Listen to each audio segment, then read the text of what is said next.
Cut money, তৃণমূলীয় দ্বন্দ্ব, এই গেরোতেই এখন আটকে রয়েছে মুখ্যমন্ত্রীর স্বপ্নের জল প্রকল্পের কাজ।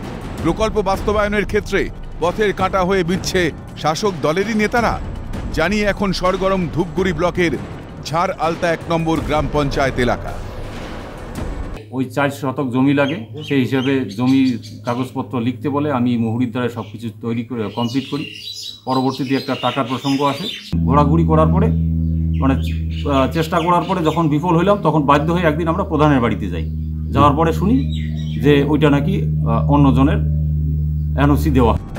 খোদ এলাকার বুথ সভাপতি আঙুল তুলছেন অঞ্চল সভাপতি, পঞ্চায়েত প্রধান, উপপ্রধানের বিরুদ্ধে।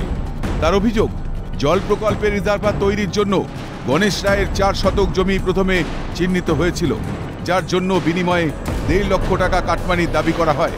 কিন্তু অন্যদিকে অপর এক ব্যক্তি দ্বিগুণ টাকা দেওয়ায় তার জমিতে রিজার্ভার বসানোর সুযোগ পায়। জানিয়ে তৃণমূলের অন্দরেই চরমে গোষ্ঠীকন্দল। হ্যাঁ, একটা টাকার প্রস্তাব দিল। হ্যাঁ, টাকার প্রস্তাব দিয়ে কত টাকার? 2 লাখ টাকার প্রস্তাব দিয়ে দিল আর কি। তো সরাসরি দেয় নাই, যেটা দ্বিগুণ টাকার বিনিময়ে হ্যাঁ অন্য একজনকে সই করে দিয়েছে প্রধান। এটা যদিও মিথ্যে অভিযোগ বলে দায় এড়িয়েছেন অঞ্চল সভাপতি। সম্পূর্ণ কোনো টাকার বিষয় নেই, কোনো কাটমানির বিষয় নেই। বর্তমান দলের বিরুদ্ধে যেভাবে উঠে পড়ে লাগছে, সেটা আমরা দলীয়ভাবে তার বিরুদ্ধে যেটা অ্যাকশন নেওয়া সেটা আমরা নিব। সরকারি জল প্রকল্পের কাজও তৃণমূলের কাটমানির জন্য থমকে, অভিযোগ গেরুয়া শিবিরের। তৃণমূল এমনই একটা দল যে যেখানে নিজের কর্মীরাও বাদ যাচ্ছেন না, কাটমানির দর তুলছেন যে যত বেশি কাটমানি দিবে রিজার্ভারটা তার কাছেই হবে।